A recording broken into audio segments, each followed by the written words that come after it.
How's it going, family? And welcome to your Grappling with Grace podcast. My name is Elias Gallegos, and today I have two very important guests, very special guests to my heart, and I'm going to introduce them to you right now. Family, today's episode is special because we're bringing together two powerful voices who know what it means to pursue transformation from the inside out.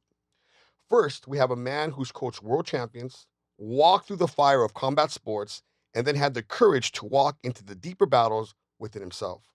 A world class coach, a former professional fighter, a guide in emotional intelligence, shadow integration, and living in alignment. Eric Uresk helps leaders, couples, and high achievers move beyond performance into purpose. His frameworks, the self leadership pathway, stepping out of the story, and the work San Diego, empowers people to reclaim their power and become grounded, present, and free. And joining him, we have a woman whose work is courageous, body centered, and deeply needed. A Brazilian Jiu Jitsu black belt, a movement coach, and an integrative pelvic care practitioner. Did I say that correctly? Azimah Azmi helps women understand the emotional and body based patterns affecting their intimacy, confidence, and relationships. Her work leads women back into safety, truth, and embodied healing. And today we bring their worlds together for the very first time on my podcast. So, did I miss anything, Eric? Is it, no? No? Okay. So, let's just jump right into it, yeah? Let's All do it. right. So, the first question is for both of you. And today we're going to be talking about, my hope is that we're going to learn a lot about relationships, right? Um, Pros, cons, if there's ever a time to step out of one, when to jump into one. And so, my first question to both of you: what does it look like for a man or woman to enter into a relationship from a place of alignment rather than emptiness? So the interesting answer I have to that question is that we did not step into our relationship out of alignment originally. I was just trying to get some ass, Okay, that all right? right, yeah, So, and that's the truth, sure, right? sure, So, um, I think it's entering into a relationship. If you've been doing some work on yourself, I yeah, think that's possible. If you haven't been doing no yeah, work on yourself, I don't think that's possible. What about you, Boo? I say you don't know what you don't know. Yeah, right, right. But so Until you to know. answer yeah, to give a satisfying answer yeah, is like to move into alignment, yeah, right? Well, regardless of where you're at, is the same path, yeah, right? And it's being honestly willing to take a look at yourself, right? So first, I have to come to the understanding that once the sparkle fades sure, and I'm left, and now you bother me and you're not perfect anymore. right, right, Okay. A lot of times, what's there is the stuff that I haven't dealt with that I'm projecting onto you. sure, My pain starts to surface. sure, Her pain starts to surface. Okay.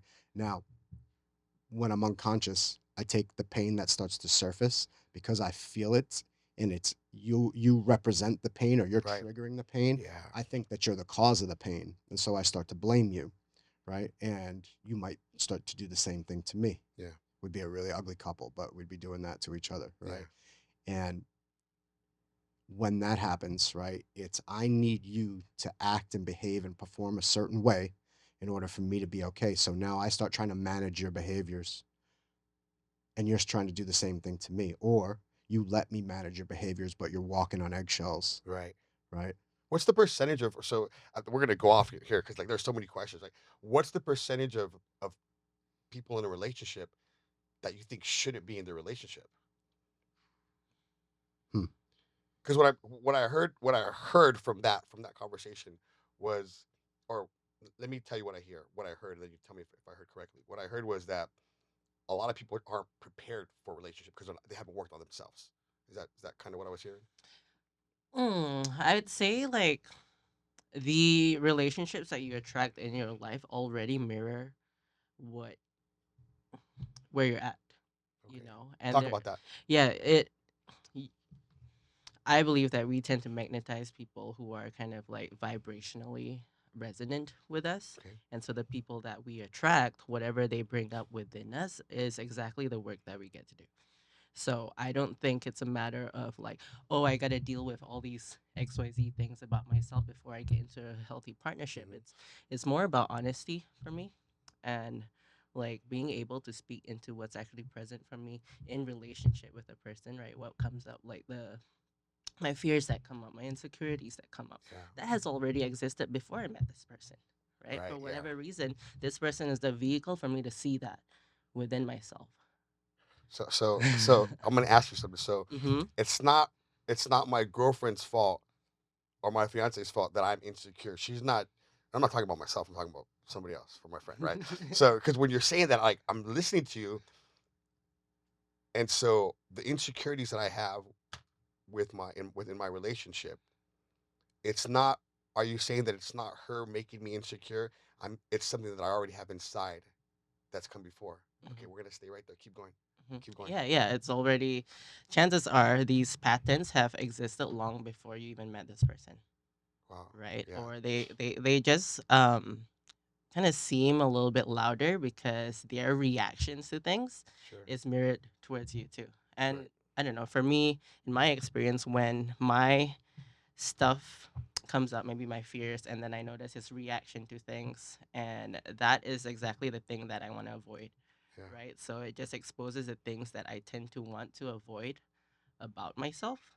And I think, the path to relationship is creating space for that healing process within myself, and also allowing myself to be seen through that Yeah. and that evolution of myself within that.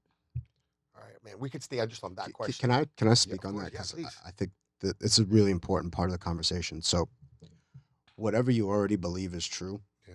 at some level, you're going to find evidence for it, Yeah. right? Yeah. So Is that like when you're like what you focus on expands, right? Is that something like that? yes, and so your nervous system's wired for safety, right? Okay. So you might have this thing about insecurity and the reason a person would be insecure. So one thing is I think it's helpful to assume positive intent about the characteristics that we might call like flaws or Sure. whatever. It's like, well, why might one be insecure to protect themselves? Yeah. Well, because if I'm hyper vigilant, right, about things that I'm insecure about, and maybe I didn't have a safe connection to the feminine when I was Right. young, Yeah. and so I I want to make sure I'm checking to make sure everything is okay, so that I make sure that I don't mess up and you don't leave me, Yeah. right? So it's trying to protect you, okay? And you have a part of your brain called the reticular activating system, okay? And basically whatever you hold true, whatever you believe, whatever's certain and familiar to you, you will seek evidence of that in the world, Right. right? And that's how because we like repetition, we Sure. like certainty, we like Sure. familiarity, and so we're going to seek familiarity to what we hold true. Right. Now, it's not right, wrong, good or bad to have that, right? But it may create problems in relating when you're putting that on another person. Here's the thing: you may also attract somebody that does shit that will make you insecure because that's what you're used to. Yeah. So yeah, I'm talking about me right now. Yeah, that's what I found as I grow in my healing process. So one of the things for me, as I got clean and then got sober, and then realized started like understanding little bits and pieces of what we're talking about, like my vibration, my frequency, how what I'm thinking about all day long, like if I'm waking up in gratitude or not. Like I found that waking up, I don't have to think about bad things. Like I already have bad thoughts as I wake up. Like I have to force myself to think like good thoughts. And so those little tiny details of of like refocusing, or I should say this, once I got clean, things were more visible, if that Hmm. makes sense. Like Mhm. I could see, I'm like, wait a Yeah. minute.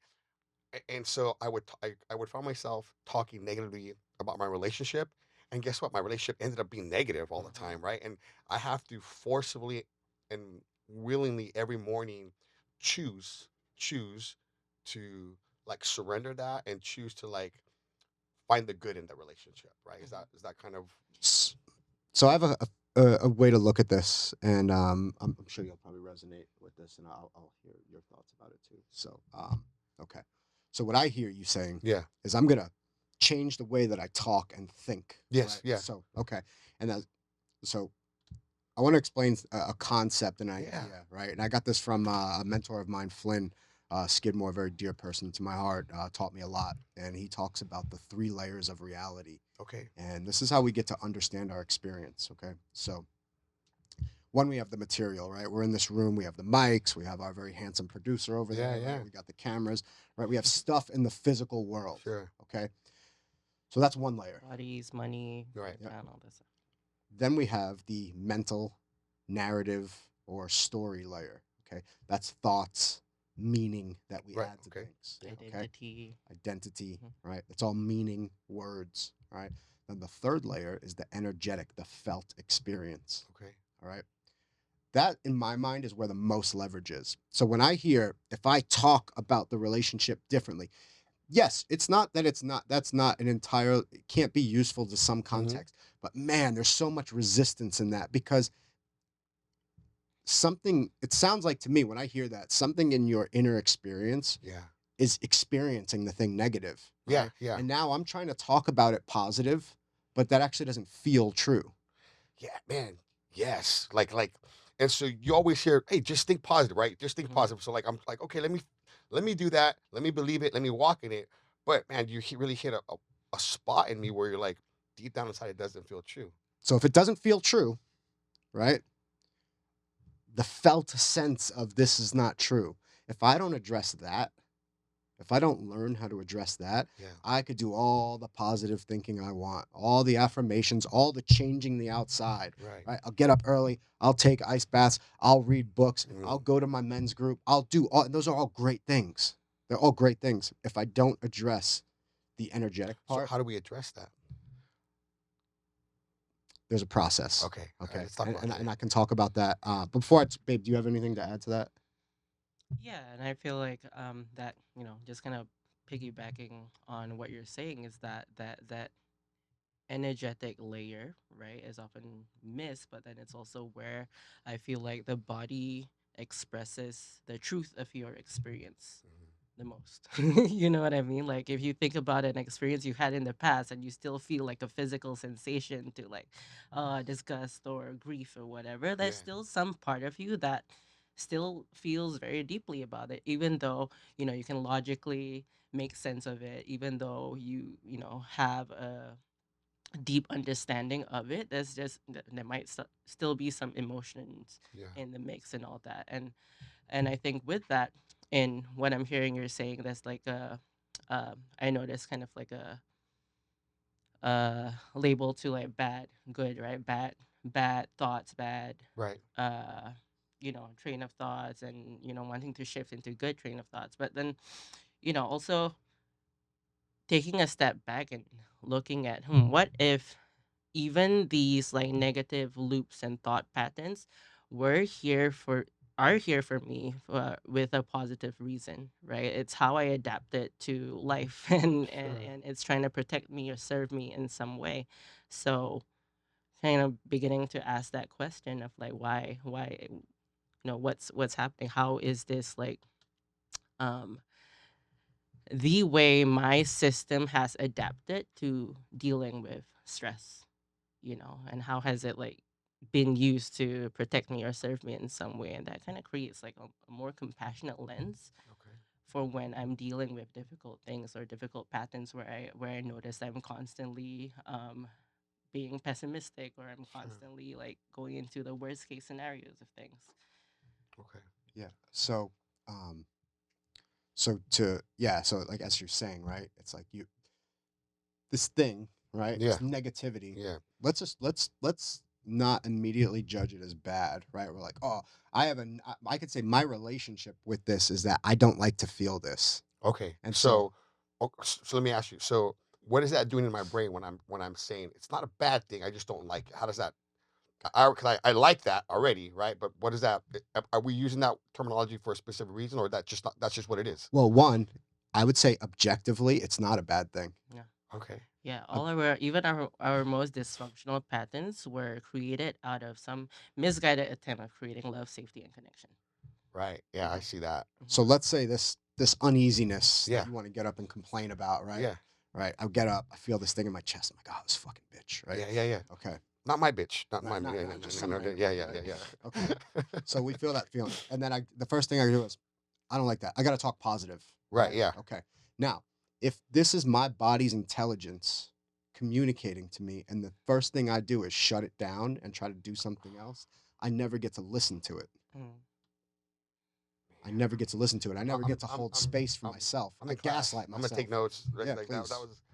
that was that was that was like eye opening right there because it is your body. It is my body, and I don't know how many times when we're just talking about that, like I'm going through every scenario in the past year, and I'm like, no, I don't want to listen to you, and like a kid, no, we're gonna do this, and wow, okay, keep going, Professor.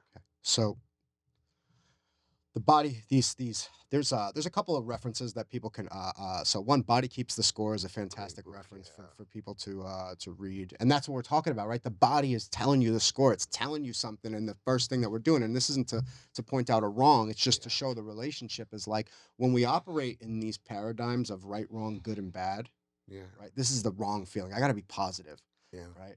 And it's like, ah, I'd rather be honest. yeah, I'd rather tell the truth. I'd rather be in touch with what the truth of my being is saying, because there can be a disconnect from the head and the heart, right? The mind holds stories. It's supposed to be like this. It operates off a lot of assumptions too. sure, The assumption that positivity all the time is the best thing, right? But then it doesn't make space for me to hold the pain that's there, right? right, yeah. Or whatever's there, the fear, right? The I, anxiety. I as you're talking about that, this is something that I've learned to do in the past year, and part of my healing is learning how to sit in the pain instead of once I got clean, I tell this story where I mean you knew me, you've known me for how long? 15, 20 years. We've known each other About 15 for a years. long time. Yeah. You've seen me at my worst, Yeah. at my worst, and then below that. On the outside, most people I think just think, oh, Elias was just fucking crazy, or he just liked to party, and he would just like didn't give a fuck, whatever. But deep down inside, I was a little boy, like hiding pain. Like I tell people, like my contention is this: most men are little boys that are unhealed, just in a big ass body, you know. And I was the kid that got molested and raped by my uncle, and I was like, I'm gonna be the craziest guy. I'm gonna do the most drugs, the biggest, right? And so that nobody ever thinks they can do that to me again. And meanwhile, most people just think he's crazy. But inside, every time, like, I don't know if you ever noticed this when we would go out, we'd have a bunch of guys with us, and I was always by myself, Mhm. right? Because I didn't know what to do, and it just makes so much sense. Like, just everything you're saying is resonating with me. Like, as I got cleaner, as my eyes opened up more, I think I'm the best version of myself I've ever been in my life. But that started with actually what you're saying. I learned how to sit in the pain because I'm not doing drugs. I'm not doing any of those things. I Mhm. would run. I had an argument with my girlfriend, with my ex-wife, because I don't want to do it. But now that I started sitting in the pain, it's like, okay, what am I going to learn from this? Am I please? What's the lesson? If there's not a whatever. Like, but that I feel for me in my growth, in my healing, I got the biggest jump start when I started like just sitting in my pain. And like for me, it's being present with God and just, all right, what's the lesson here? Or if there's not a lesson, just let me sit in and realize, you know what the hardest thing, Eric, was for me when I sat down, I tried to do like the law of reflection and every day. And I did I try to do that for my life as well. And I realized no matter what happened between me and Rose, my ex-wife, at the end of the day, the hardest thing for me to do was look in the mirror and realize it was my fault because that was hard, man, to sit in the pain of realizing, my decisions ruined a family. I almost lost my kids. I lost the business for a while, Mhm. and it's weird how growth comes from that. Being able to sit down and look in that Yeah. Now think about how long you put off telling years, yourself that years. and the chaos that that created. Yeah, Okay, so think about what we're saying right there. I didn't want to feel the truth of that, yeah, so I put it off. Right? I tried to do some other shit. yeah, Right? Tried to be positive guy. Tried to be yeah, party guy. yeah, Tried to be hiding guy. yeah, Right? I tried all these things because I put off sitting with the feeling, the yeah, truth of really what I always probably knew was there at some level. yeah, Right? All this chaos yeah. ensued. Right? So that's no different, really. Right? At a fundamental level than waking up with whatever you wake up with and with your chest, with the negativity, whether it's a lump in Right. your throat, whether it's something in the pit of your stomach, right? And you're like, all right, I got to get positive. All right, so just so I'm hearing you, I want so when I let's say for our listeners, right? Someone wakes up and they have the positive or they have that lump, they have that feeling. Don't disregard it. Don't try to like no, let's go for a run. What, right? Because that's what we're told Yeah, to that's do. what Oh, you're supposed I'm to having do. a bad thought. I'm not get up and run. Go read a book. Go do some affirmations. Right? Those aren't bad, but what I'm hearing is, man, take some time to rest in that and to figure that out. If you want to start having a different relationship with Yeah, yourself, yeah, if and because here's the thing, I was sitting at a lunch with a couple of friends of mine that are entrepreneurs, right? yeah, And they were, you know, and as I'm listening to him, and I have a really good rapport with them. We've done a lot of work together, and I'm like, okay, yeah, I hear all the fear that's involved in your business, sure. right? And a lot of the scarcity and stuff that's driving your business. And as I'm talking to them about, yeah, man, I have a lot of clients that are multi-millionaires that have built their empires off of running off fear, shame, not enough. Yeah, And then they eventually that comes to an end and it starts creating consequences for them, right? And so I'm describing the process of slowing down, not functioning off fear, and I can feel their resistance. And yeah, they're like, "But wait a minute, but isn't it good to?" I'm not saying it's right or wrong. What right, I'm saying is, if you need to continue to run off fear because that's the way that feels safest to you right now, and that's what you, it's too scary for you to think about slowing down and looking at, then don't do it. Don't do it until everything is so painful that it's the only, like you can't force this right. some and that's why suffering is not bad. That's why pain is not bad. I think the relationship that we have with pain and suffering is a little bit skewed. Like we automatically, when somebody's in pain, generally the average public is like, let's get them out of pain.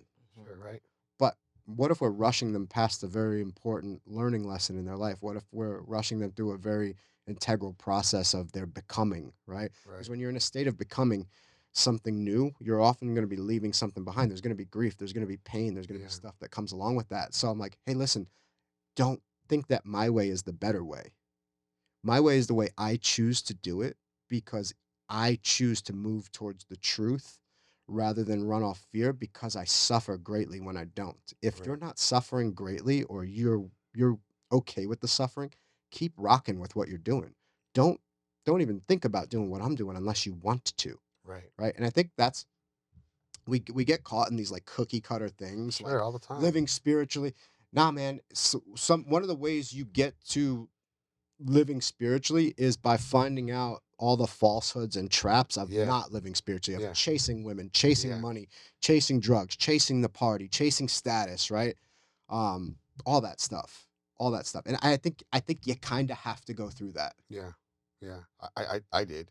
I'm gonna make a statement. I want you to let me know what you think about this, right? So for me, again, in part of my healing and the growth that I've had in the past year, for me, one of my mentors told me, and when he told me this, it changed the way I look at things and the way I adapt and take things head on.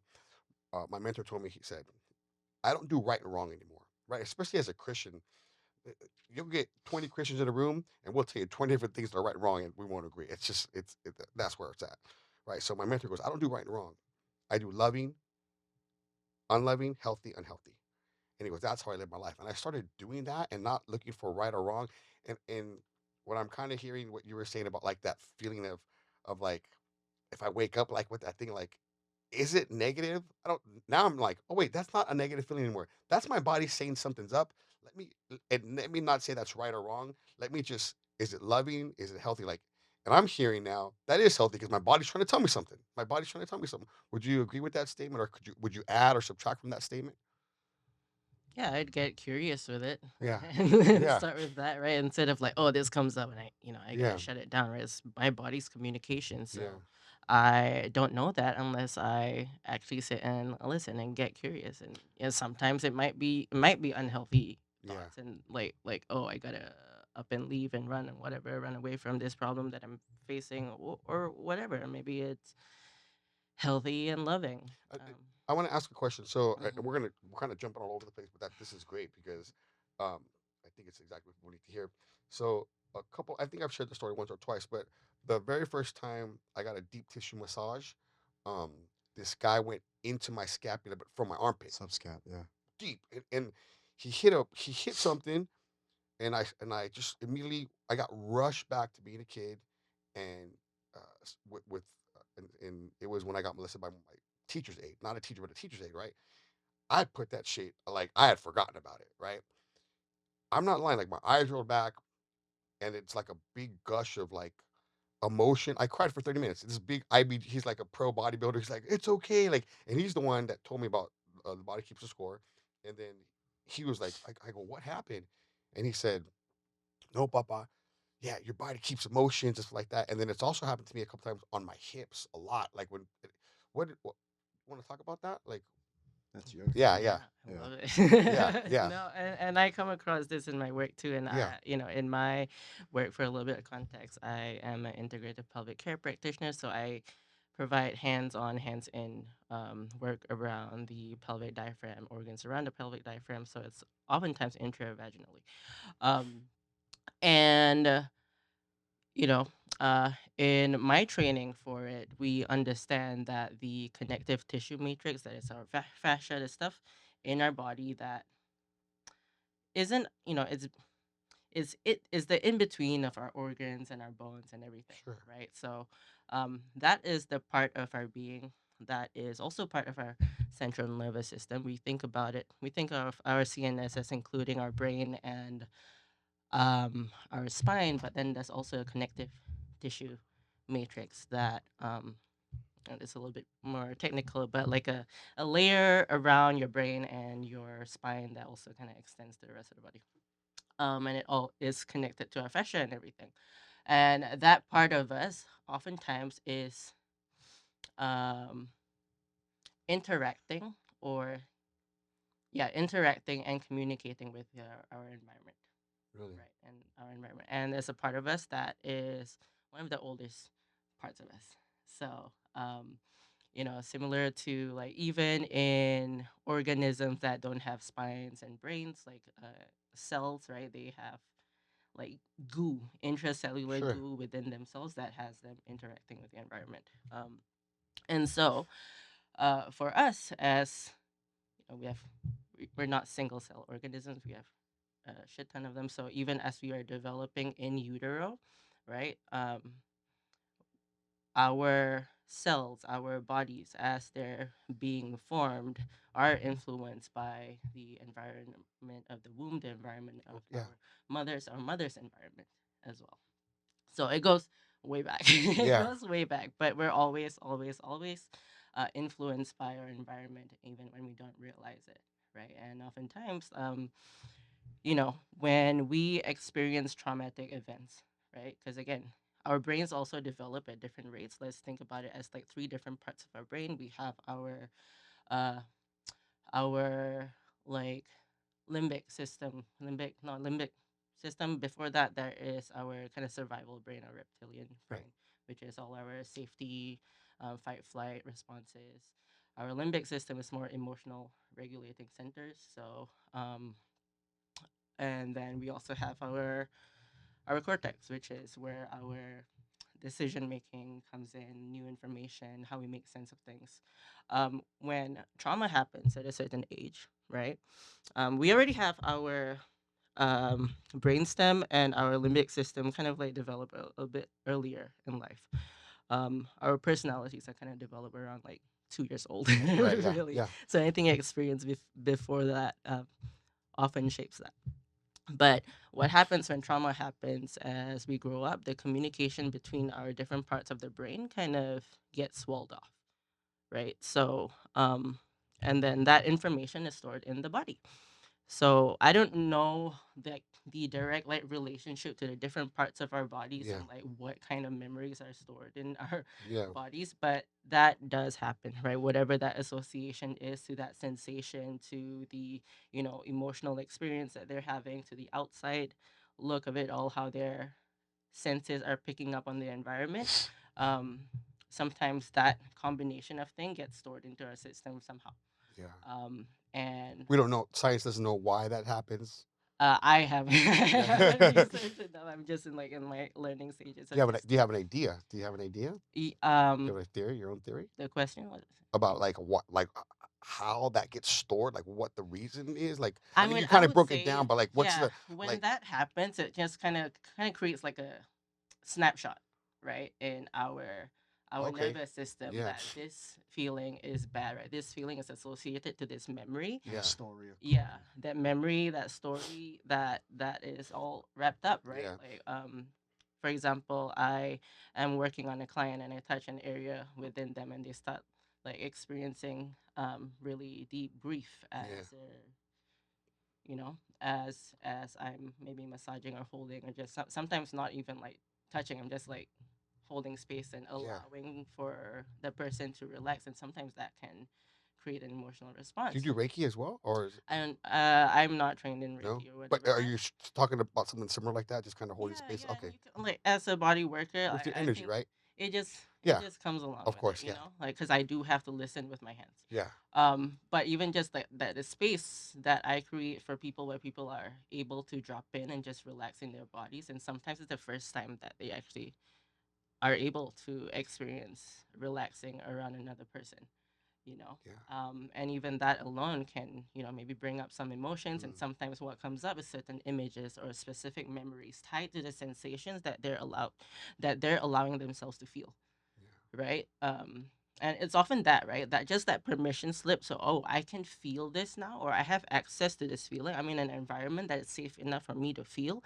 Just that space almost creates a permission slip for whatever, like a stored memory or whatever is energetically stored, to just come up and how be. important is it to?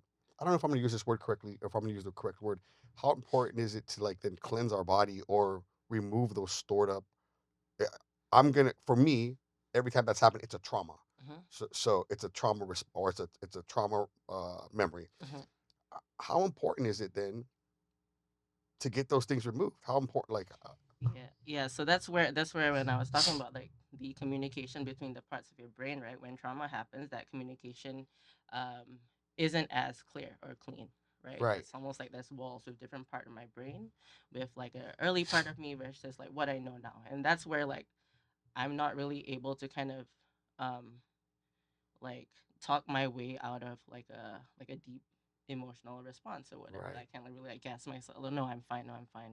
I can say that I've moved on, but my body experiences things differently, Yeah. right? The integration process is like, me opening myself up to put in the reps of feeling the feeling that I've been running away from a whole time, right? Right. When i when i put in the reps, what happens, just like when I go to the gym, right? Like, Yeah. I develop capacity to feel that And a new experience. and a new Yeah. experience. So Like, neural I can. pathways, right? Like when you do stuff. Yeah. Yeah. Yeah.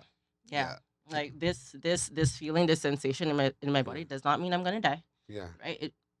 It can also mean that I can be supported through this. Like, I Yeah. have people around me that are not gonna shun me for having this experience, and I can be supported through this, and that builds new neural pathways, Yeah. right? Because our brains are neuroplastic, Yeah. right? And then now it's like, oh, there's another possibility of what can happen when I feel this way, that doesn't have to lead to like me, setting my whole life on fire Right. if I Yeah. follow this thread.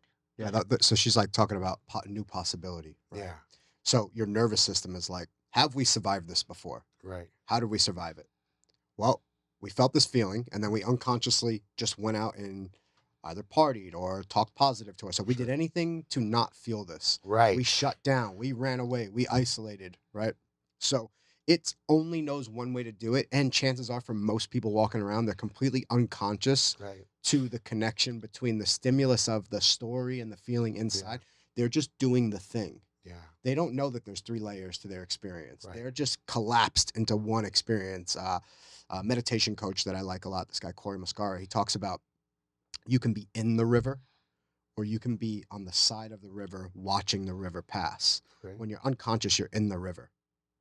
You're just being taken wherever the river takes you, and you Right. don't even know you're in the river, right? Once you start to wake up and be able to see this stuff, you can sit on the side of the river, right? And once you sit on the side of the river and you can begin to see the experience happening, right? So, like, okay, that I feel the stimulus of danger in my relationship. I want her to create some sense of certainty for me, right? I need Right. some reassurance right now. My body feels like it's danger. Now, I feel all that and I notice me wanting to go to her and make her responsible to give me the reassurance. Yeah. That's not wrong, but it's going to create a certain type of dynamic in the relationship over Sure. a given period of time. So, if I can sit with feeling, see the thoughts, right? Notice the thoughts, feel the physical sensation of what this experience feels like, what I'm perceiving, right? And it's not about getting it to go away, it's about creating a relationship with it, right? So, and I can get still And with that. that was Yeah, say that again. It's not about getting it to go away. It's about creating a Creating a relationship relationship with. with Yeah. it. Your current relationship is to run from it or Why? shut down, So is that just because the brain or the body wants to? You talked about earlier. The body wants to defend or protect survive, itself, right? Survive, right? survive, stay alive. Yeah. That's This is in some ways I definitely understand what you're saying, but it's so new. It's new. Like I guess because I'm healing. What you're saying is like I'm like a little kid, like oh taking all this in, like it's like and I'm eating like all the my brother's one of my mentors as well. He talks about like okay when you're mining for gold. You get the gold and you stay there. Like that's why like we're only on question number one still kind of right. And it's like, but I'm good with it because that makes so much sense. Like for our listeners that are everybody's going through something or they're in something or they're about to go into it, or they're coming out of it. And I think sometimes when we feel we have a victory because I ran from it, oh, I don't feel that anymore. I ran, I'm good, and then it comes back around like a little bit stronger next time, and then Mhm. yeah, that's Even with couples, Elias, you'll see this all the time. So I work with a lot of couples, right? And when I first get with a pair of couple yeah, or pair, they are convinced if they stopped doing this thing or did this better, I'd be happy in the relationship. right, They're each convinced of that. yeah, Convinced, right? And all they want to do is manage the other person. yeah, Okay. So, and here's what I train them to do. I don't even meet with them together for the first couple weeks. So I yeah, work with them for like 3 months sure, at a time. I don't even meet with them together the first couple weeks. I start training them to begin to look at themselves, what the story that's coming up for them, yeah, the physical sensations, the memories that are attached to the physical sensations, right? And so that they start to build some literacy, what we call somatic literacy. yeah, Like, how do I get literate with my inner experience, right? So I start teaching them this first. Then they start to see, oh, when she does this, I feel this. And that feels exactly how it felt when I would bring something up to my dad and he would just dismiss it and I would yeah, just shut down. yeah, And I do that same shutdown now because that's the way I've learned to relate to what I perceive as being shut down, yeah, right? And so now they start to see I'm putting this on them. When I get triggered, I can't see. All I can see is the pain, and I want them to do something different so the pain will stop. yeah, So the first thing they got to do is begin to own their pain yeah, and stop putting it on the other person. Mhm. Now, that's not to say in relationships, we're not healed, right? We still have things that trigger each other. sure, So it's not like, well, that's your fucking responsibility. You need to work on that. yeah, Yes, that's true. And also, because I care about you, I'm not going to intentionally put you in pain. right, yeah, Right. that's Now, I'm big, yeah, also not going to walk on eggshells around you. sure, Right. So there's a little bit of a dance that comes what's mine, what's yours, right? How there's some compassion that this is a human being and they're going through their process. right, And it's not like, well, I need you to be healed in order, like, you need to heal that. Right. right, yeah. Like, no, because Is there a response? So let's say you're with your partner. Is there a responsibility if you're with the one you love, right? Or you're talking about marriage, or it's your life or your long term partner. Is there a responsibility for the partner to play a part in the healing process, or is that you have to heal on your own? Is there responsibility? I think it comes down to choice. So I could speak for us. It's not you have to heal or I'm out of here. Right, Right. And it's not, I don't need to be your therapist. In fact, I don't want to be your therapist. right, Right. This is the way I look at it. We both choose to walk towards the truth or love. I actually think they're the same thing. yeah, Right. So that's we good. walk in the direction of truth, we walk in the direction of love.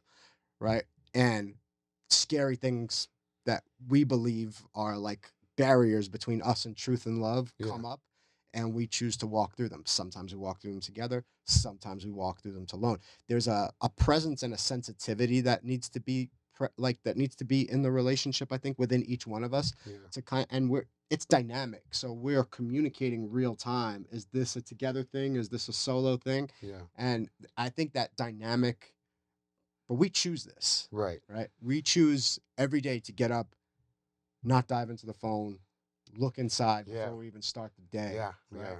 And to move Do you in. guys do that together or on your own? Like you guys do like meditation together, like when you talk about that, like is that something you guys do I mean, it's together? still an individual process, Yeah, but like I think the space that we co-create is conducive for both of us like doing that at the same time, and that goes back to that question of like, you know, I think choosing to be in partnership together, I think there's also this like responsibility to creating, there's a responsibility to the space that you're creating, right? Yeah. Like how you're contributing to the space, the environment where or the ecosystem that you're co-creating. Yeah. I like And, that word. and yeah, and I want things within my ecosystem, whether it's me, whether it's my partner, whether it's us together, to flourish. Yeah. So I'm responsible also, even though he has his own work to do. Some of his stuff like is too triggering for me, that I prefer to keep a Yeah. distance, right? But like, I still contribute to the space that we co-create. Yeah. Like, even if he's going through something that I know is going to piss me off if I hear about it, right? Because like, some part of me is still caught up with like, he's not like quick Sure. enough with that, right? Because it's like, please get done with that so I don't have to suffer the way that I've been suffering. But Yeah. I still have to Yeah. contribute to that Yeah. space, as far as like, yeah, I want him to have the best environment possible for his healing process, whatever. Mm. It's the same way that I want that for myself as well. So I'm still responsible for that environment in our Yeah. shared ecosystem. Let me ask, I'm gonna kind of go off on a trail. Mhm. How did Professor get you? you No, I'm asking you. Yeah, I'm asking you. I'm gonna ask you both. Like, why? Or I guess the better question: why do you choose Professor? He's the first person that I met that asked me to, that kind of called me forward and asked me to be, if I'm being honest with myself. Oh, Yeah. that you're like, oh, this guy's real. Like Yeah, that's because like, it's not easy for me to find somebody to, distract myself with, yeah, or, go on little trips in my mind about how, this and that I am. But he's the and I prior to meeting him, I have been living in some really dishonest ways in relationships, and I, mm, I remember even prior to meeting him, I was like, man, I think I'm just cursed in relationships to not right, like be able to fully commit. I'm always running away. I'm always looking for like a escape plan. yeah, um and I met him in that space while I was, yeah. kind of like doing dishonest things and wasn't in integrity with myself and what I actually wanted. I didn't even know what I wanted. I you know never even That, entertained that that was idea. a very powerful statement you just made. Like when you talk about integrity, you're like, oh, you need integrity, but like that was a Mhm. very powerful. You said integrity with myself. Yeah, yeah, and Wow. like, me meeting him, uh, I was in integrity with myself and blah blah blah. I thought he was kind of like vibing with me on that level Yeah, too. But then he asked me this question: "Are you being honest with yourself?" And I was like, for the first time, I was like, that didn't offend me. It just kind of stopped me in my tracks, and like, huh? No one's ever like asked me this question. No one who was like, who I perceive like wanted something from me, right? yeah, Whether it's like sex or some, whatever. Um, that was the first time someone like, I felt someone saw enough of me and wasn't afraid of like my reaction yeah. to ask me that question, you know, Okay. and that shifted everything. And I like began to see all the areas in my life where I just have been living dishonestly, and I wanted to change that for whatever reason. For That you, for Yeah, you, yeah, that felt yeah. like something I needed to do. Yeah. Professor, yeah. So what made you choose her? initially, I mean, this is a time in my life. What am I? This is going back some time now. So she came to the gym with her boyfriend at the time, the Oh first time I wow. met her, and I lived under the guise, the idea that if I can beat up your boyfriend, you're Yeah, single. yeah. Uh, Some yeah, alpha male shit yeah, right there, yeah, huh? which is kind of foul, but that's at the Yeah, no, time, yeah.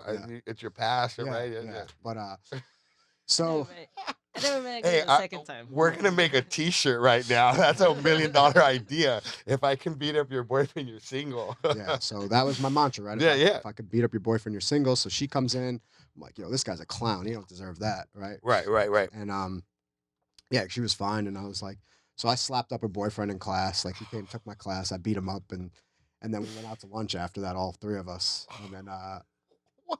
yeah, so her and I started following each other on Yeah, Instagram, I was over. and Yeah, then 2 years later, yeah. she was in Phuket by herself, Okay.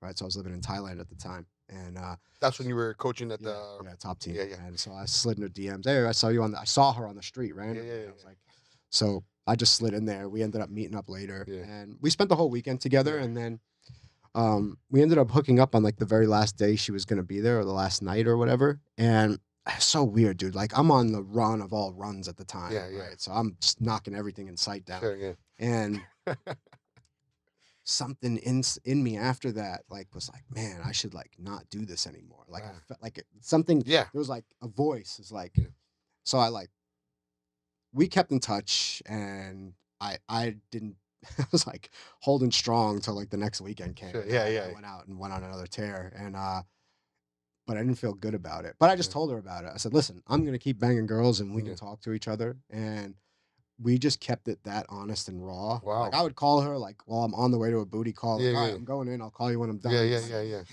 yeah, yeah, yeah. so Same. she would do the same. Yeah, And it just was what it was. After a few months of this, I but that just, connection is building and building up between you yeah, two. I Yeah, don't know why, bro. I yeah, didn't yeah, ask for this. It's not yeah, what I was looking for. yeah. You know what I mean? No. Not in any, Isn't that how it always ends up? but Like with the good ones, like the strong ones, like that. here's what it always came back to. And I even tried to sabotage it at once because I Sure. realized like I know me, I'm gonna fuck this up because that's what Mm, I do. yeah, Right. And she's like, I don't care. I'm not letting you run away from this because that's what I wanted to do. yeah, And honestly, bro, we just keep walking towards the truth. Like whatever the truth is. And it's just it's like the truth in my experience, it's like, all right, yeah, this is the color white, but I'm not talking about that type of truth. I'm talking about these like deeper knowings of like, it feels like it feels like God. It feels like something spiritual yeah, that's yeah, pointing me in a direction, yeah. right? You could call it intuition, and you know, who knows, man? Maybe I'm crazy. Lots of people probably thought they were following the truth and did some foul shit. So Sure, I don't sure, know, sure. but I just keep moving towards the truth, Yeah, and it's taken me through layers of myself that have been terrifying. It continues to do yeah, so. She pretty much does the same thing. It's not always at the same time. She's further along in certain areas than I am. I'm further along in certain yeah, areas she is. It drives us both crazy at yeah, times. We have to take ownership of that, and then we just keep doing it over and over and over again. yeah. That's amazing. I got some questions here for you guys. So this is again for both of you guys. How can someone tell if they're showing up as the best version of themselves, or from wounds, fears, or old stories? Like how do you know if you're not doing the work? Like how do you know you're the best version of yourself? Like how do you know that? I don't think you ever get to be the best version of yourself, Okay, right? So yeah, I think the way that I would frame that question, and I would frame it as, am I coming from choice or the past? Because I don't think it's the best anything. Like, and because that's when it gets performative, right? right, It gets yeah, it's good. performative when this is the way I'm supposed to show up. A good husband would do this. That's performative, right? Right, That's somebody's prescription, yeah, right? yeah, I yeah, fucking hate prescriptions, yeah. right? That's Am I good. operating from choice, right? Am I bringing my past wounding? Well, you got to be aware of your past wounding. If you're not aware of your past wounding, you can't tell. So very similar to what I was telling you before. If you're not in touch with what's driving you, you can't be conscious of it, then you can't choose out of it, right? So the first thing a person would need to do is get conscious of what their wounding is and Yeah. how that contributes to the relationship. And I guess we've talked about that. That's hard because people don't want to go there, right? Like people don't want to go there. Why do you think people don't want to go there? Don't want to go to the truth. Yeah, Yeah, like inside, like leave their projections. It's kind of like that, like monster in your closet type of thing, and then it's actually like a sweater type of thing. You know, like you, there's a perceived idea of what would happen if I do yeah, go there, if I do allow myself to feel the grief, if I do allow myself to feel the depth of the anger, right? And I think that perception or the story they create around the thing that they're avoiding ends up being this like Yeah. bigger yeah, thing because they're not that they haven't put in reps with like facing it, they put in the reps with running away from it. So yeah. that Yeah. muscle is a lot Uh, the biggest stronger. thing, man, the biggest thing that I've learned today is like that feeling's not bad. I wish like people need to understand that, right? Yeah. That's not that's a feeling of like that's really like changed my perspective just on life right now because people will use that terminology. I'm feeling bad right now. I got a bad vibe. I got a bad thought, instead of just like, oh, my body's telling me this, my body's saying something to Mhm. me. Because when you hear that word bad, or you tell yourself that, you're like, ah, let me cut it off. And Yeah. that's that's gonna be like one of our biggest takeaways, I think, is that. Let me guys go Do ahead. you know what you're asking somebody to do though? When we ask somebody to look at this, you're asking them to confront their survival and the thing they've been doing to survive Yeah, their entire life. It's not a small ask. I don't begrudge anybody that doesn't want to do this. Like the amount of work it takes yeah, to because man, I mean, I'm fucked up. Like, sure. you know what I Yeah, mean? yeah, Like of course, my yeah. normal way of being is not Yeah, yeah, healthy. You yeah, objectively yeah, not healthy, sure. right? It is dark. It is Yeah, lonely. It is there was a lot of pain that was in yeah, there, and it man sorting through that pain, but it was just so torturous. yeah, Here's all I knew: if I don't do anything, I'm gonna stay in this, and this yeah, sucks, yeah, yeah. Like right? this pain, I know what Yeah, this pain feels like, right? yeah. Like Mhm. one of the things that I'm understanding is like the more that I find myself growing, and the more that I stand in the healing process, the more I realize like, oh, I have a long way to go. I'm telling you, I think I don't know if we talked about this on air or before we started talking.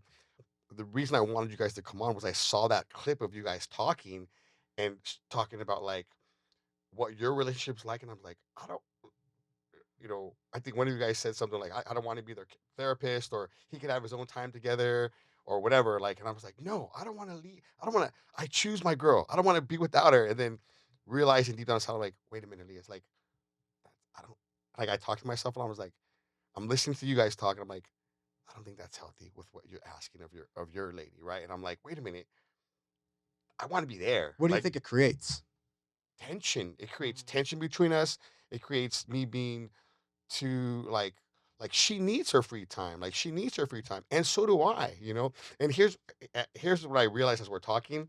Like for me, like when I do my men's Bible studies and my men's groups, and when I go preach or like that, like and do these other things, I don't realize that that's my free time.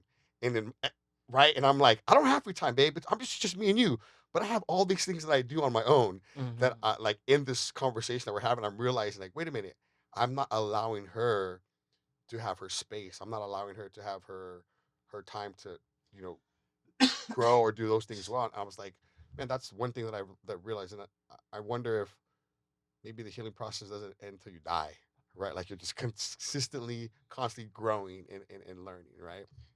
Yeah, I agree. I think the way that I look at it right now, not that my way is the right way, Yeah, but the way that I look at it is I'm looking at all the things that I perceive as separation between me and God or me and love, yeah, right?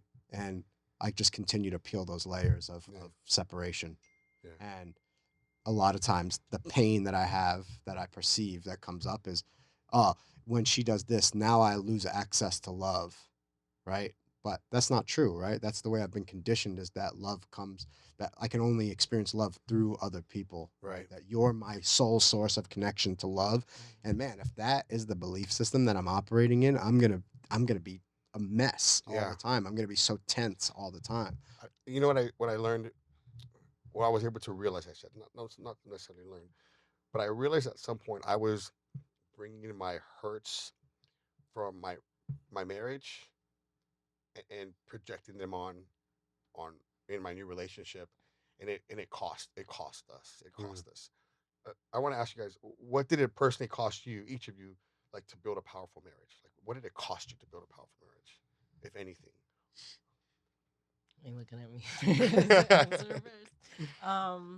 What did it cost? Well, I had to give up a lot of ideas about myself that I thought were gonna stay forever. Like parts of me where, um, you know, maybe I feel very righteous about Mm, a way that I tend to react. Right, like for example, like for me, Just get mad righteous. so sometimes I get super righteous about like maybe giving the silent treatment or distancing myself, or yeah, getting stonewalling, right? Almost like uh I would, you know, when thing that I used to do a lot more was kind of like stonewalling and just kind of becoming like really cold. Yeah. Um, because yeah, for whatever reason, not wanting to connect anymore. It's just I just put this wall up, right? Yeah. And I'm righteous about that because I'm like, okay, and I'll use a term like boundaries is my boundaries, Sure. Right. and then I'll use all these like language to um justify it. But uh, can you remember the question again?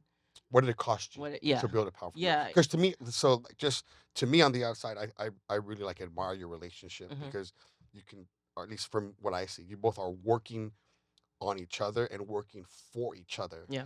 And I like I do a lot of work with men and a lot of times, but not with the women, right? Not with their spouses or their partners. And I it's very rare to see two people working at the same time Mm-hmm. on themselves and then for each other. It's a blame game. That's hard to do. So like when I see you guys as a relationship, like your relationship, I'm in awe. Like I'm like, wow, that's powerful. But you know, there's always a cost. I think, right. And I just want the listeners to understand like what's that Yeah. cost, right? And I'm sure I know the answer, but it's worth it.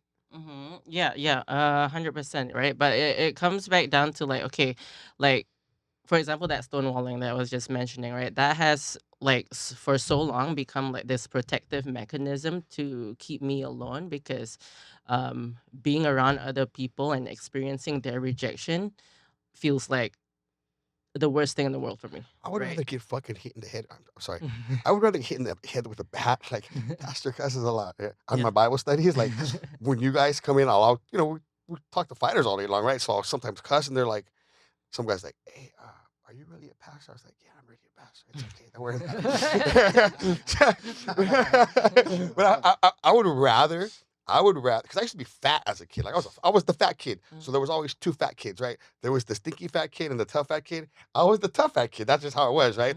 But I would rather get hit in the head with a baseball bat than get rejected. No, I Like know. Me I would rather get. I'll Me too, stand bro. and let you hit me in the head with a baseball bat than get rejected. But again, it goes to like we're talking about like the energy of the feeling. That feeling, the physical that'll go away. Yeah, That energy feeling of like is I the worst hate you. thing. You're never gonna have a girlfriend. Or like oh like Mm-hmm. Yeah. yeah. That's a horrible feeling. And because that has been my experience a lot growing up, Yeah. right? It's almost become like my identity. So I kind of like expect to be, there's a kind of attachment to the idea that I'm the black sheep or I'm the one Sure. that gets rejected. I'm the one Yeah. that gets pushed away. But like that's the cost. I have to give up that identity to like Sure. make room for the identity that I can actually exist in a healthy relationship Right. where like Yeah. that's not my only story, Yeah. where I'm not just this like yeah, this I think for the longest time. So as a Christian, like my identity is in Christ, right?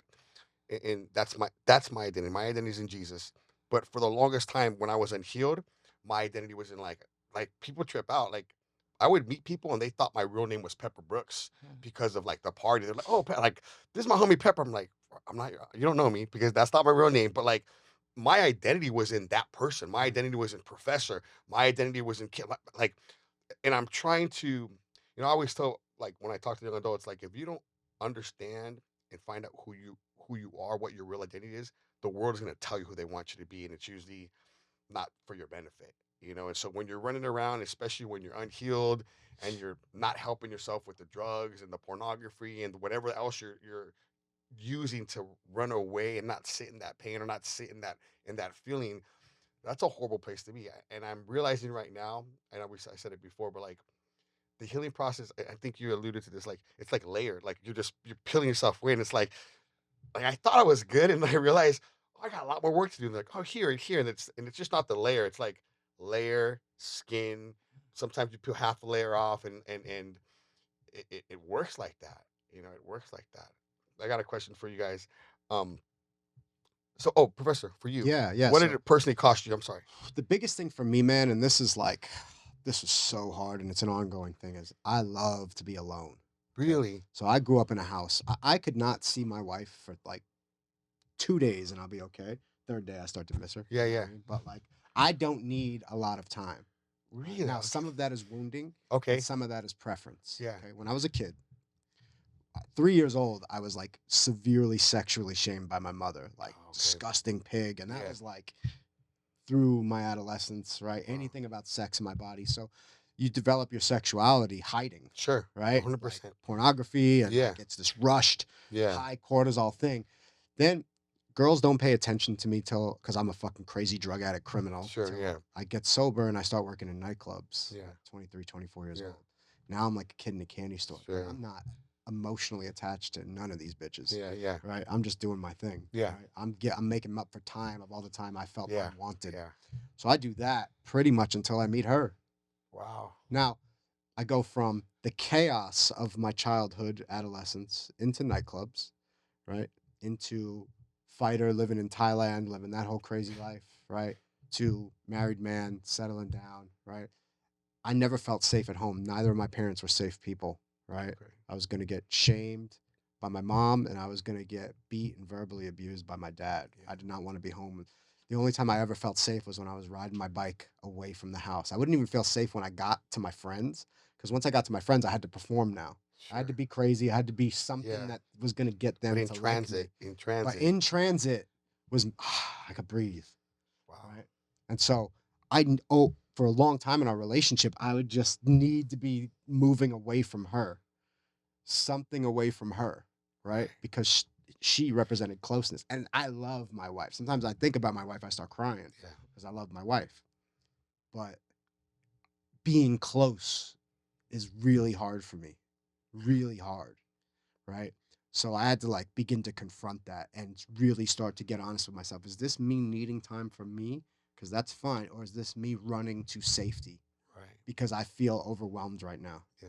Right. So even the feelings of love for me are overwhelming. Yeah. You know what I mean? Like I go all these places, I do things with people, and I realized this was just me doing more performing, more getting people to like me. Sure. Even the coaching and all the things that I was doing was building up a character that people would like. Yeah. And then is giving up that character and just being with myself, minus all the layers, Yeah. all the identities, and then being with people not with no context Yeah. added. Right. And I then love how you use that word performance, because it's the same thing. Like for me, when I didn't have my identity, I'm performing, constantly performing. I wasn't living, like the name of the podcast is Grappling with Grace. I I felt like I had to earn your love, so I had to do this, I had to do that. I was constantly performing, and when you constantly perform, I'm exhausted. You're exhausted because you're not living your true identity. and you didn't meet me. Yeah, yeah, yeah, You didn't yeah, meet me. You yeah. met a Yeah, character. you met Pepper Brooks. You met this, like you You feel you lonely. didn't meet me. You know what? You know what? I'm gonna share this one. And I've never shared this story before, but I met a girl. You remember Rudy, right? So Yeah. I was yeah, and I started talking to his niece for a while, and the way I met her was we went out, and I saw her, and I was like, and I walked up to her, "Hey, you're coming home with me tonight," and she was like, but that's not me, right? That's Right. not me. But I was high. She was like, "Oh my god!" I was talking to her for like a month, almost 2 months, and I remember one time I was like, "Hey, I want to tell you, I gotta tell you something. I really I like you. I really like you, and I'm trying to be honest. I really like you, but I'm like, that's not me. Like this person, it's not me." And I tried to be honest with her. She never called me back. Yeah. She never. Hey, I was like, "So you wanted the asshole guy, like, right?" And I was like, "So guess what that did to me? Mhm. 10x the asshole Yeah. guy. Yeah. 10x, like just because that like rejection of like I'm gonna be open and honest with you, and then that I was like, oh, I'll never forget that. That was the one little chink in the armor that I had way back then. I was like, okay, I'm gonna be real with somebody, and then that fucked me up for a long time, Mhm. because I was Mhm. like, women want that dude. Okay, I could be that guy, and I'll be the best version of that bad guy. That was hard. That's hard. A That was lot of people's like social contract is don't disturb my reality that I'm in, and yeah, I won't disturb yours. I'm not going to challenge any of your assumptions. yeah, Please don't challenge any of mine. Let's keep this as comfortable as possible. yeah, yeah, Right. And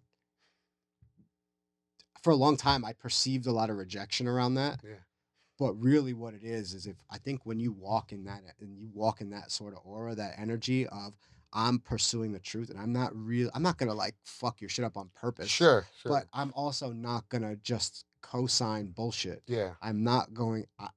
I will go. I will take the conversation to a place that may challenge some assumptions. Yeah. I'm not doing it on purpose.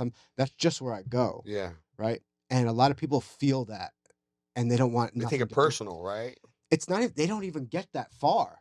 Sometimes they're just like, yeah, that's like, there's no invitation to even go there, Yeah. and Yeah. that's fine. I'm Yeah. okay with that. Yeah. I'm okay. I don't need to kick in every door that I see. Sure. But a lot of people are allergic to lifting the veil.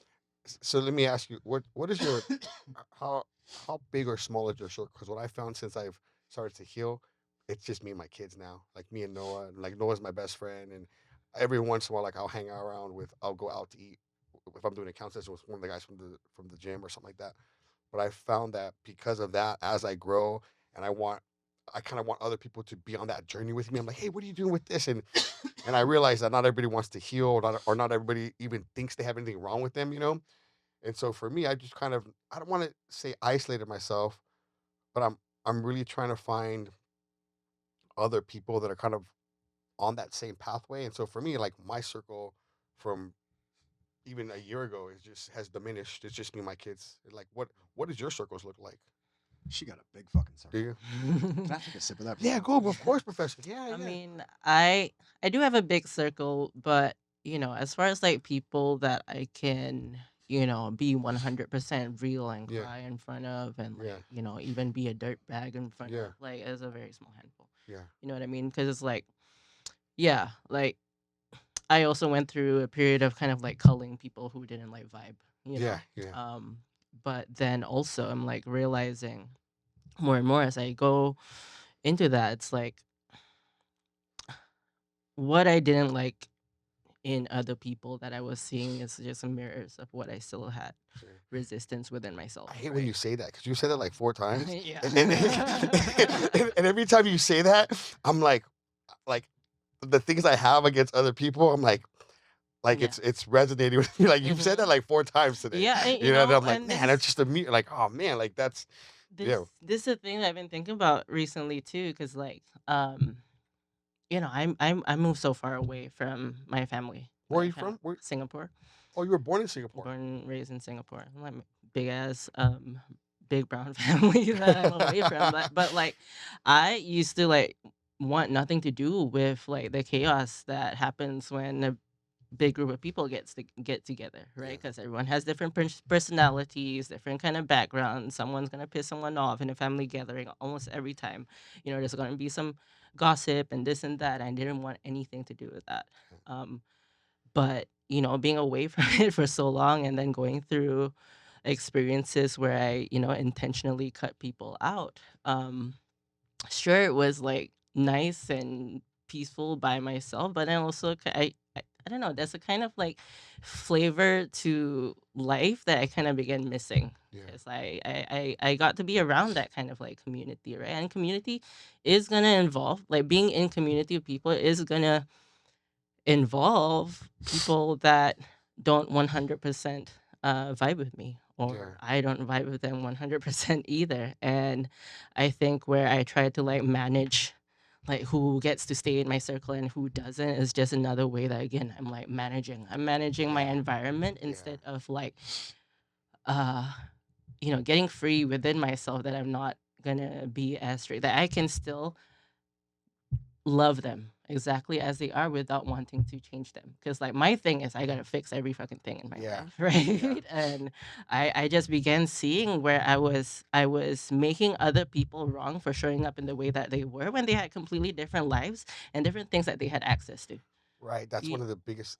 You know, one thing that I'm taking away from this conversation is that regardless of how people show up in my life, as long as I am pursuing truth, if I'm working on myself, like that's the most important thing, and then I can meet them where they're at, as opposed to like, no, They no, have to meet us. Mhm. like I have to admit that's I was a big I was a big uh person that would I don't want to hang around with this person because that person makes me do this.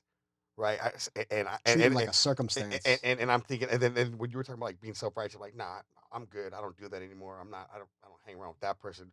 Meanwhile, as you're talking about like being a mirror image, I'm like, that's really chopping me down at the legs right now, and having to go back and and like reassess. I don't know if the word is reassess, but just like look at how I was looking at people who I've left, even though it was a good thing. I left for the wrong reason, right? Like it was probably something I should have learned. I could have learned more from that Hmm. experience. We have a few more questions, Professor. What's the biggest leadership mistake that men make inside of a relationship? Okay, so this I love this. So the interesting thing about like today's day and age is these concepts we didn't even hear about like 10, 15 years Sure. ago, Yeah. right? But now they're on the forefront because of social media. And so, yeah, you know, you got to lead in your relationship and you have emotionally reactive men that want women to trust them. Right. I want you to trust my lead. I want you to let me lead, but I can't even lead myself or my emotions, Right. right? And Yeah. it's like, and I think That's again, good. we get caught in these. I don't want to say that like, oh, these men that are like that, there's something wrong with them, or they're bad, or they're not as good, right? It's not like that. It's otherwise it turns into a series of boxes to check, Yeah. right? You need to check the box and become a leader because then you're worthy, Right. right? Yeah. It's I think it's more of a consequence of what happens. Trust is a consequence of turning inward, right? Owning your shit so that you're not bleeding and being reactive, Right. right? So that I'm not bleeding my pain all over you, Yeah. right? There's a lot of reasons to not bleed your pain onto people. And it's not going to make you any more worthy or better of a man, Right. right? I think when you start to hurt kids and stuff like that, Sure. sure, we can get into that conversation of like, yeah, that's kind of weak. That's Yeah. weak, Right. Of right? course. Weak.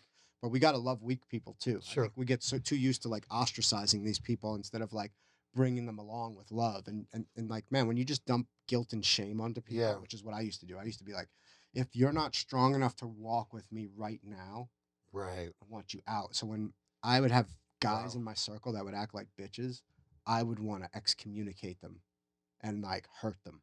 Wow. And what I realized, that's not leadership. Yeah. Leadership is, hey, this guy doesn't have this skill set, right? Shaming him into it is not going to work. Right. I got to love this motherfucker until Yeah. he can walk with us. And if he chooses not to, that's fine too. Yeah. Right. But otherwise it's like, that's like cult shit, like forcing people to Yeah. become a certain way that's for cults. Um, so yeah, those things are really important to me. And that's why I like what you guys were talking about, like managing circles. Yeah. I'm not into that at Yeah. all, bro. I'm like, life is dynamic. I'm in a season where I'm expanding my circle. Like I wanna I wanna be friends with people and learn about people, Yeah. and not from a place of my role or identity or any of that stuff. I feel like right now it's time for me to expand into Are you that. so are you trying to be intentional with those relationships or just like whatever happens Yeah, like just yeah, intentional. okay, It's okay. what within me keeps me from doing that. Okay. Right? What within me is quiet when I go into a space, until what within me, unless they already know who I am, then I can be Right. right. I'm now I can operate in the identity, Yeah. right? And Yeah. now I'm confident because that role gives me the confidence, not just being myself, Yeah. right? And so more and more noticing the role wanting to come up, but just kind of letting it sit to the side and just yeah, be with people, be with them on a level playing field as opposed to, you know, some sort of hierarchy. I got a few we got like three more questions. So we're gonna Cool. breeze through these. Azima, what's the cost of a woman owning real feminine strength without slipping into fear or control? Wow. Can you say that Yeah, again? yeah. What's the cost of a woman owning real feminine strength without slipping into fear or control? What's the cost of a woman owning real feminine strength without slipping into fear or She got to control? stop nagging. Yeah, right. Is that ownership, right? When I think about like uh the feminine, I think about like kind of like a um inward approach to looking at things, or like a more feeling based, Yeah, sensation based, attuned to the environment, the nature, and everything. And I think I'll talk about like kind of what I tend to come across when working with people, right? And I think like the biggest thing is also self forgiveness and compassion for mm, like when in the times where maybe it wasn't safe to listen within.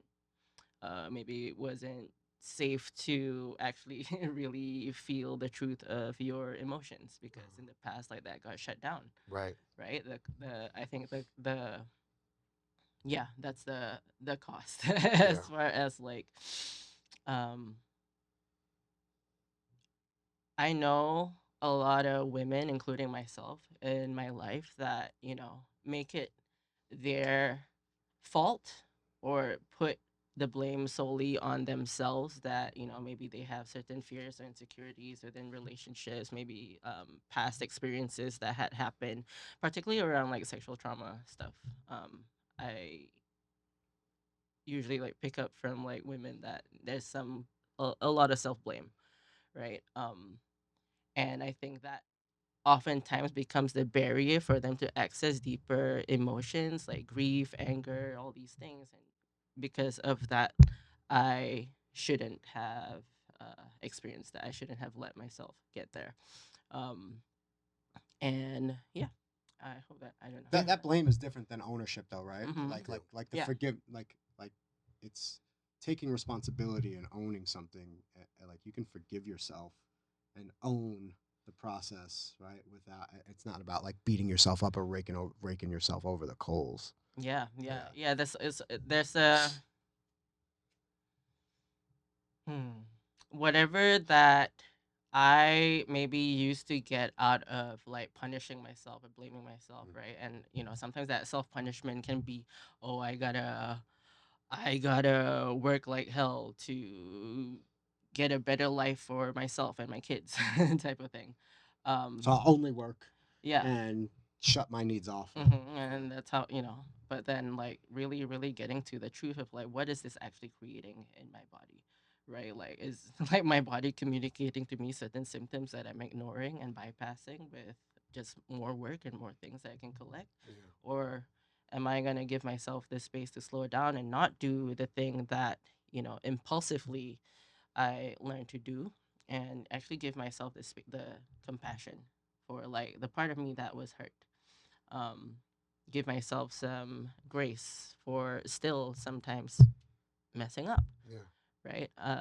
Yeah, I often find that we're so hard on ourselves Yeah. all the time. Um, and I think giving up that hardness, that um, relentless kind of like disciplinarian attitude towards ourselves. And, when I say softening, that's what I mean, right? And it's not so much like the content, it's not like going getting your nails done and your lashes done and getting a massage, stuff like that, but it's like the energy I take into like nurturing myself, tending to Yeah. myself. That's good. Yeah. All right. One more. For both of you? What does true strength mean in a relationship beyond money, muscles, or dominance? What does true strength mean in a relationship? Like, what is it? How do you convey true strength in a relationship? What does that look like? The willingness to move towards the truth. That's good. Yeah. I agree. I All right, got we got no. time for one more then. All right, this will be our final question, man. We had so much. I think we're gonna have to bring you back in January, Anytime, bro. February. Yeah, Love it. because like we could just sit here and just talk about stuff. Anytime, Like bro. I We'll was, come yeah, on yeah, yeah, every other month, yeah, bro. yeah. It was great. So here's the Yeah. final question. So I want you guys to look into this one right here. This is for both you guys. Okay, so what is the one non-negotiable every couple must commit to today if they want a powerful, aligned, happy relationship? So what is the one non-negotiable? So forget about everything we talked about. Just look into the camera and for those couples that are going through it or they want to pursue the truth. What is one non-negotiable every couple must commit to today if they want a powerful, aligned, happy relationship? Learn how to honestly self-reflect, right? Learn how to honestly take a look at yourself first. And when I say is learn, right? So if you're struggling, the chances are you don't know, right? Marriage and relationships are a skill. Parenting is a skill. There's all these skills out there, and a lot of people don't learn the skill. They learn from what has been modeled around them, often unsuccessfully, right? And then there's the assumption that that's just the way that you do it. Now, I'm not saying it's wrong, but it's gotten you the particular results that you have right now, Okay. And if you do not like those results, right, you probably need to gain the skill of honest self inquiry, honest self inquiry, how to do that. And it is a skill, and it will take an investment of your time and energy to do so, and probably need to learn from somebody that knows how to teach that stuff. Azimah? Yeah, take love reps. I think a lot of people enter relationships, and after the honeymoon phase is over, we tend to move out of like fear a lot, and then we end up taking a lot of fear reps. And I think that it's not always this either or black and white thing in relationship. When someone pisses you off, doesn't really necessarily mean that you guys are not good for each other, right? That even if bad shit happens, um, see if it's possible to still make room for love. That's good. And that, like, some darkness can exist at the same time where love is. That's all. And then before we go ahead and just tell everybody how they can get a hold of you, contact you guys if they want coaching, social media, anything like that. Yeah, you can reach me through my Instagram, Eric the Gentleman. Pretty easy. Contact me through Instagram. I answer DMs. So, and even just if you're curious, even if you don't want to work with me, I like talking to people about, my realm of expertise. I think all people should have access to this type of information. Do you have any workshops coming up anytime soon? Yeah, so if you're in Yeah. San Diego, every other Wednesday I host the Work San Diego. So it is a facilitated by me and a couple of friends of mine. I found that I got tired of sitting in men's work with guys with like man buns and crystals, Yeah. or like David Goggins, fucking Yeah. military guys. Screaming. Yeah. I wanted just regular guys. Like, why are there no regular men We're- here that like have any groundedness to them whatsoever? So I created my own. Awesome. And I was like, I want everybody to have access to some level of this work. So I will facilitate this, and then I will build the community that I want. Okay. Perfect. Azimah? I am found on Instagram at iam.mightylight. Mighty Light is the direct translation to my full name, Nora Azima. You can find me there. You can book discovery calls with me through there. I also answer DMs, and I also host monthly free women's circles every first Sunday of the month at Nalu Healing Arts in the event space. That usually happens every first Sunday of the month, 12 PST. And it's called The Things Your Mama Don't Want You Talking About, That's great. women's circle.